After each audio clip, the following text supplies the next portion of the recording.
Hello po, kamusta po kayo? Ako po si Fen sa aming Bakuran Vlogs. Ang video po natin ngayon ay yung part 2 ng isa sa mga video ko. Ang title po ng video na yon, 3 months ago, ay walang space pero gusto mag-alaga ng orchids. Ito po yung part 2. Pasensya na po kayo kasi natagalan po yung share ko sa inyo ng part 2. 3 months ago na nga po yun.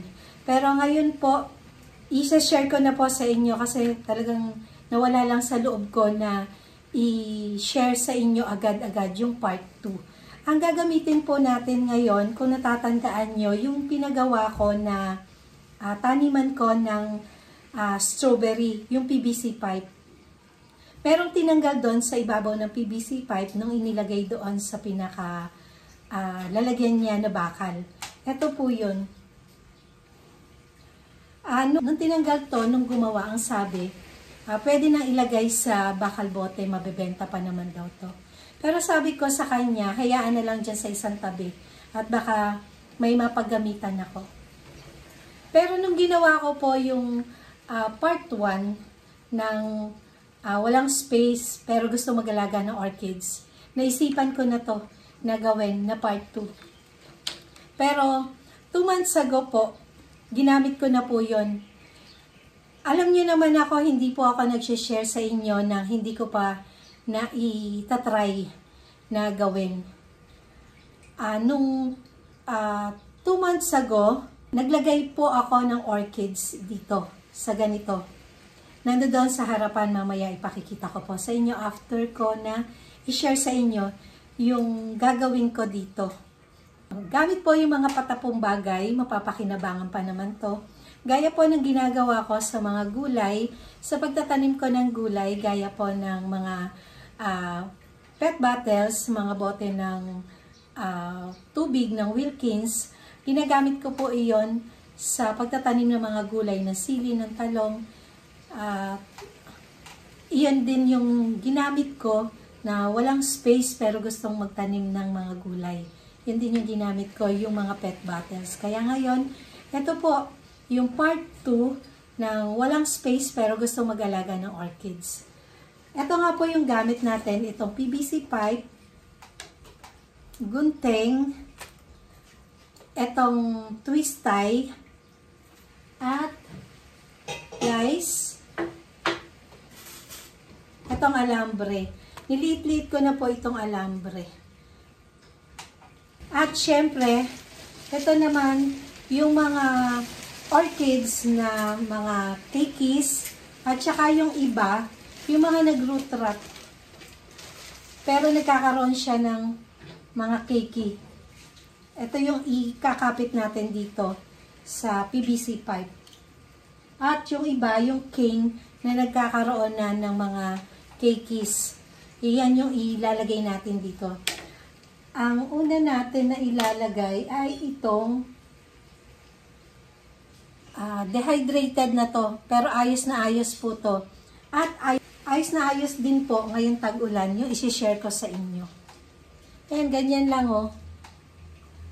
Tapos, binutasan ko po ito dito. Ayan, tapos dito sa taas. In case na tumaas na yung, humaba na yung mga king, pwede ko silang itali dito sa butas na yan. Gamit itong maliit na twist tie. Papasok ko lang sa ginawa kong 2 butas, yung twist tie.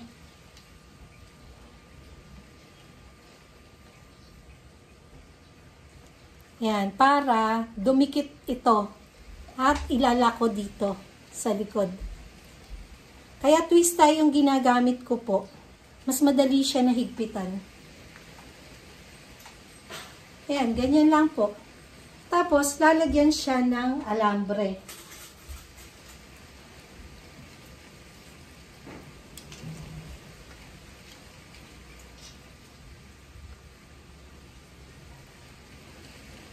Ayan, ito yung alambre.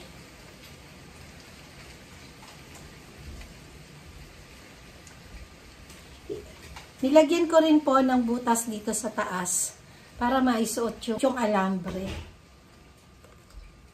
Yan o. Ganyan lang. At ilalak natin pa ganun.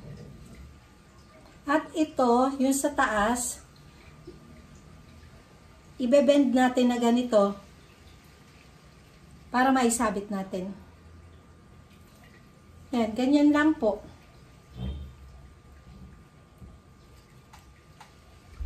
Diba? Madali lang. Madali lang pong gawin pero natagalan ako na i-share sa inyo. Yan, ganyan lang.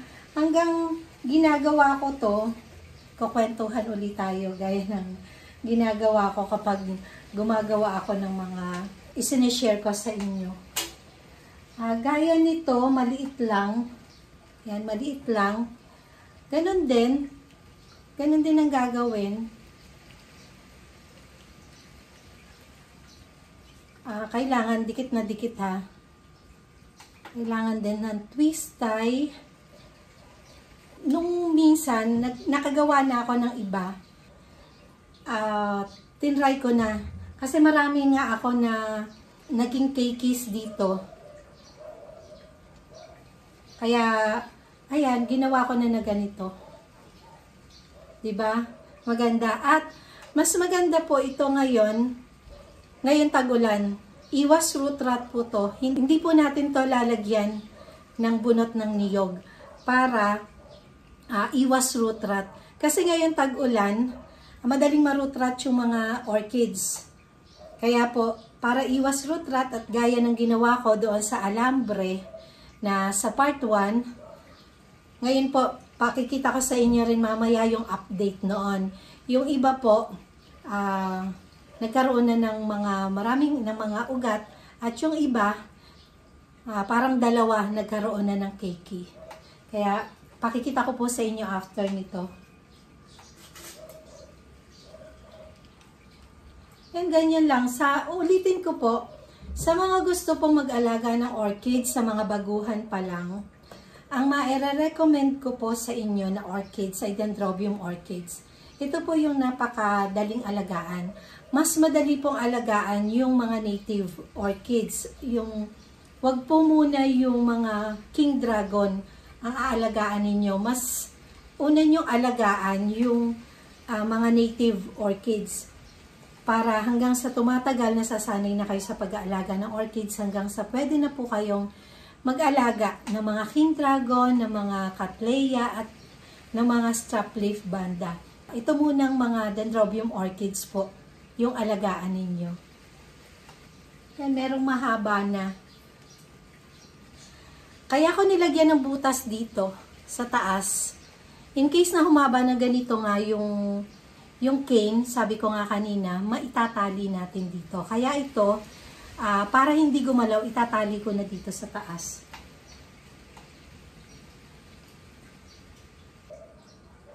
Yan. Yan, kailangan higpitan natin para hindi gumagalaw, para maging stable po yung mga ugat nila.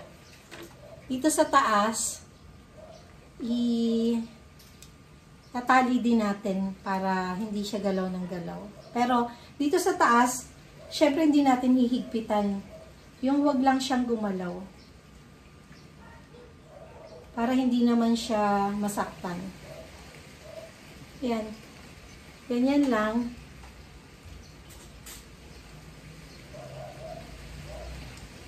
Masyadong mahaba kapag pinakita ko sa inyo lahat. Meron naman ako na nagawa doon. Yun yung papakita ko sa inyo. At para ma-share ko na rin sa inyo yung update ng mga unang gawa ko. Yung update sa part 1 at saka update doon sa bago ako mag part 1. Tapos, yung update sa unang ginawa ko na ganito. 2 months na yon, makikita nyo yung update. Diba sabi ko nga sa inyo noon, kahit tag-araw, pwede tayong gumawa ng mga ganito na wala siyang media. Yung hangin, kahit mainit, meron pong dalang tubig yan. Yung nag-e-evaporate mula sa baba, paakyat. Kahit summer, yung walang pating media, yung nakalagay ko doon sa alambre. Makikita ninyo yung update noon. Matutuwa kayo. kahit na mabagal, pero may update talaga na maganda. Talaga namang nabubuhay po yung orchids kahit nakahang lang doon sa kanyang cane. Kaya lang po, mas maganda kung iaayos nyo sila at mas maganda kung nakahang sila ng ayos. Hindi yung doon sa cane lang niya. Para mas madali po na lumaki at mas matulin dumami yung kanilang mga cane. Kinuha ko to doon sa isa sa mga orchids, pero hindi ko matandaan yung ID. Kasi ito yung mga unang-unang mga dendrobium orchids na ngayon ay pinropagate ko. Ayan o, merong tumutubo na keiki. Pero ito hindi ko alam kung gagawan ko ng ganito. O pahahabain ko muna to. Yan, ito yung isa pa po na root rot. Parang si Inobi. Si Inobi, hindi po lumalaki at tumahaba yung kanyang king. Ito may mga bagong ugat na. Tinanggalan ko kasi ito ng ugat. Ngayon, lumalabas na yung mga bagong ugat nila.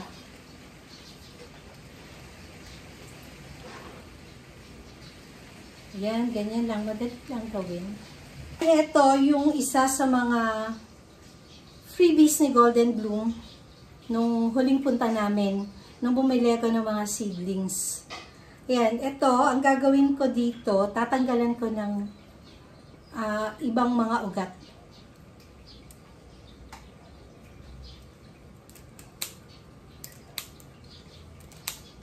Total, patuyo na yung mga ugat na yan. Babawasan natin yan.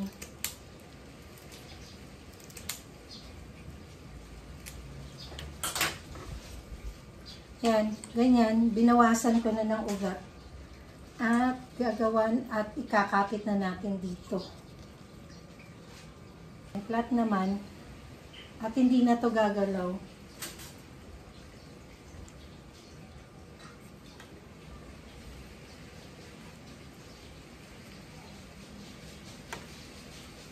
Naghahanda na rin po ako ngayon sa ibang mga orchids ko na hindi pa nairiripat noon. Bali, pinapalitan ko na sila ng potting media. Ang ginagamit ko po doon na potting media ay uling. Pero, meron pa akong isang gagamitin na potting media. Yun, abangan nyo po yun.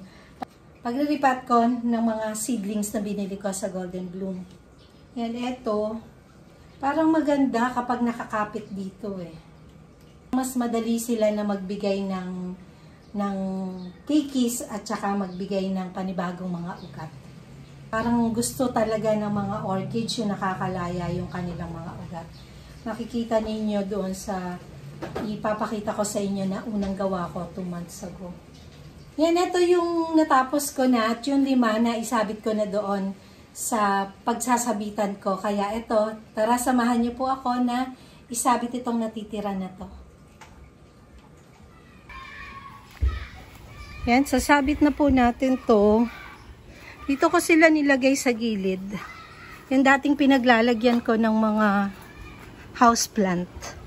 Yan, nakikita niyo ba yan? O, diba? Ito, isasabit natin dito. Hala. Ayan. Ayos muna natin. Pinagtabi-tabi ko sila dito para maganda silang tingnan. Ito na po yung mga naikapit ko sa PVC pipe na mga orchids.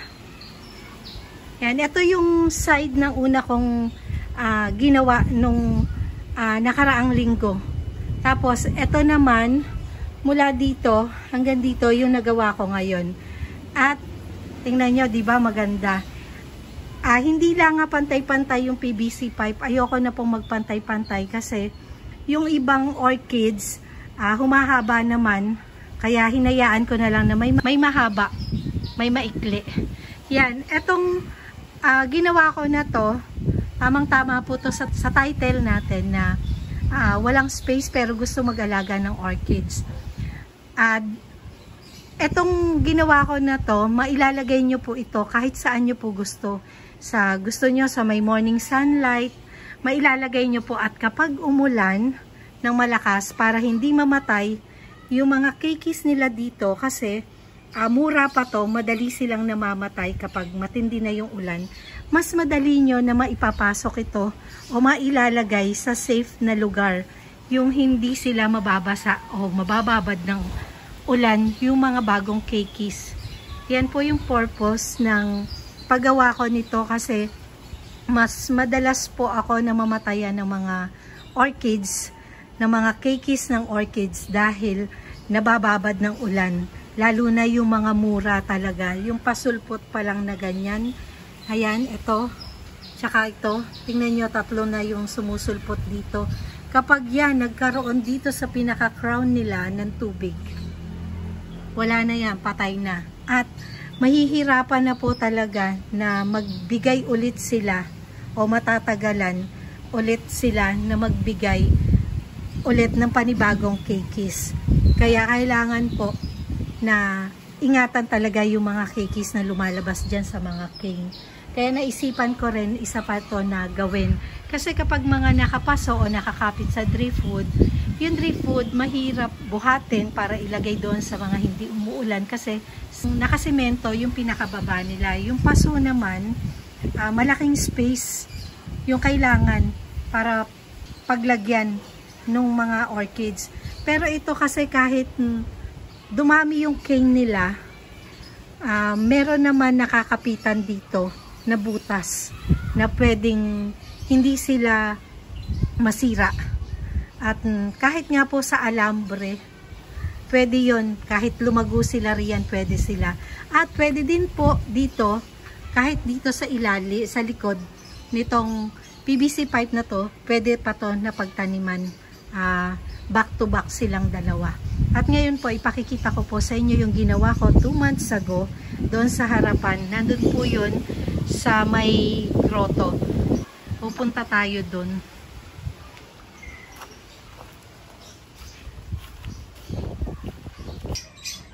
Yun po, nandito na tayo sa may gilid ng grotto at i-update ko po kayo sa mga unang ginawa ko. Ito yung unang ginawa ko na PVC pipe 2 months ago. Ito naman po yung part 1. Lang space, pero gusto mag-alaga ng orchids. Yan. Tapos, ito, yung unang-unang ginawa ko. Bago itong mga naka-alambre na to. Yan, i-update ko po kayo dyan. Ito yung unang i-update ko sa inyo. Itong ginawa ko 2 months ago. Ito nga po yung ginawa ko 2 months ago. Itabi na muna natin ito para mas maluwag dito. Ito yung ginawa ko 2 months ago. Ito lang siya. Yung 3 cane. Yan. Itong cane na to. Ito. Tsaka itong nasa likod.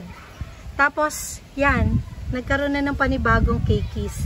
At yung pinakaugat niya dito, ito, nakadikit na po yan. Yan, nakadikit na yung mga nasa ilalim na ugat.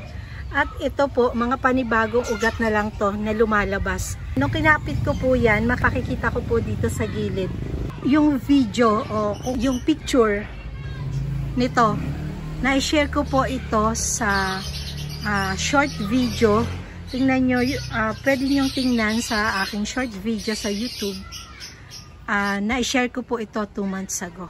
Ayan, ito na. Makikita nyo yung ugat doon, hindi po ganito karami. Ayan, tapos, ito na yung mga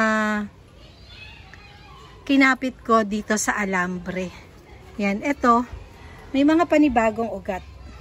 Ayan, pero, tingnan nyo po itong isa. Ayan o. Nagkaroon na po ng panibagong keikis at makapal na po yung ugat. Ito naman, wala pang panibagong keikis, pero maganda yung ugat. Tingnan nyo, nakasurvive sila ng tag-araw. Nung summer. O, diba? Kahit wala po yung pating media, nakasurvive sila. At ito, ugat lang na maliit. Yan. Mahinang lumaki tong isa na to. Tapos, ito pa yung isang may keikis. Yan. At mahaba na rin yung ugat niya. Tapos ito, syempre hindi naman perfect yung pag-aalaga natin talaga. Ito, nawala yung pinakadahon niya. Nabulok yung pinakaibabaw. Nagkaroon ng tubig yung pinaka-crown. Hindi ko napansin. Nung kadidilig ko na pati dahon, dinidiligan ko na nung bandang huli, nung summer. Ito yung nangyari. Yan. Pero meron namang mga ugat na lumalabas. Ito, sinaksak ko lang dito yung isang cane na to, hinayaan ko. Nagkaroon ng keikis. Yan, namatay din, kadidilig ko.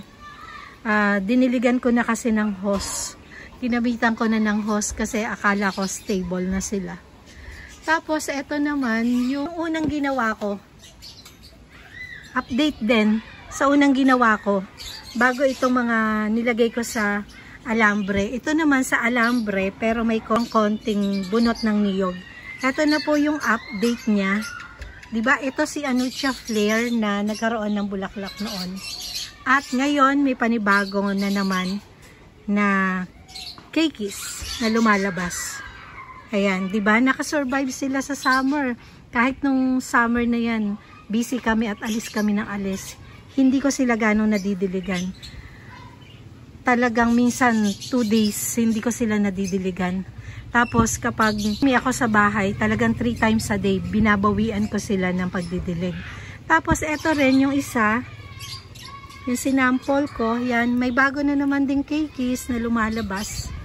Yan, at yung ugat nila, yan, mula nung umulan, gumanda. Pero, nung summer, ganyan na rin yung ugat nila. Pero, mas gumanda po sila nung umulan. Yung update ko sa aking mga orchids na nilagay lang sa alambre. At yung isa na nilagay dito sa PVC pipe 2 months ago. Basta po itong nasa PVC pipe na to, itatry ko na ipakita sa inyo yung video. O kung hindi video, picture na lang para makita nyo na wala pa itong keikis na to nung kinapit ko dito. Yan po, bumalik po ako dito para magpaalam sa inyo at mag-end na. Pero bago po ako magpaalam, yung mga isinishare ko po sa inyo na mga ganito, talagang bago ko i-share sa inyo, tinatry ko muna kung maganda ba yung magiging resulta bago ko i-share sa inyo. Kaya bago ko i-share sa inyo, alam ko na mas maganda po yung magiging resulta ng na-share ko sa inyo para hindi naman po ako mapahiya sa mga na-share ko sa inyo yung mga ganyang bagay. Tapusin ko na po itong aking video at maraming salamat po sa walang sawa niyong panonood, sa mga subscribers, sa mga silent viewers, sa mga napadaan lang, sa mga kaibigan ko sa YouTube. Maraming salamat po sa walang sawa niyong panonood at walang sawa niyong pagsuporta sa aking mga video. Keep safe everyone. God bless.